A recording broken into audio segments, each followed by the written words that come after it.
लबाडांनो पाणी द्या। संभाजीनगरमध्ये शिवसेना उद्धव बाळासाहेब ठाकरे पक्षाची 18 एप्रिल पासून आंदोलन मोहीम। 3 महिन्यात पाणी देऊ हे भाजपचं आश्वासन 5 महिन्यानंतरही अपूर्णच। अंबादास दानवेंची टीका। सलग 4थ्या दिवशी मुंबईतील टँकर चालक संपावर ठाम। टँकर मार्फत पाणी पुरवठा होणाऱ्या सोसायट्यांची अडचण। राज्यातील अनेक जिल्ह्यात भीषण पाणी टंचाई। विहिरी पाण्याचे स्रोत कोरडे ठाक। हंडाभर पाण्यासाठी ग्रामस्थांची जीवाची बाजी। एकनाथ शिंदेंनी अमित शहांकडे अर्थ खात्याची तक्रार केल्याची सूत्रांची माहिती। तर आमच्यात कोणतीही धुसफूस नाही, आम्ही खुश। एकनाथ शिंदेंचं स्पष्टीकरण।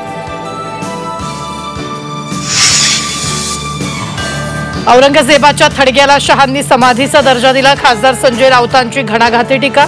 शहांनी शिवरायांचा एकेरी उल्लेख केल्याचा राऊतांचा आरोप।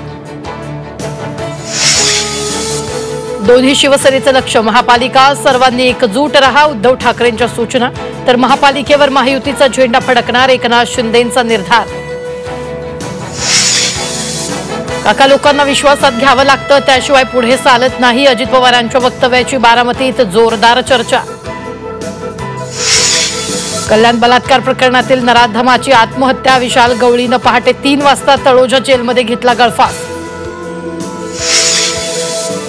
न्यायमूर्ती भूषण गवई देशाचे नवे सरन्यायाधीश। भूषण गवईंना 6 महिन्याचा कार्यकाळ। 14 मेला राष्ट्रपतींच्या उपस्थितीत शपथविधी होणार। ईव्हीएम हॅक करता येतं, निकालही फिरवता येतो। अमेरिकेच्या गुप्तचर विभागाच्या संचालकाचा दावा। तुलसी गब्बार्ड यांचा ट्रम्प यांच्यासमोर गौप्यस्फोट।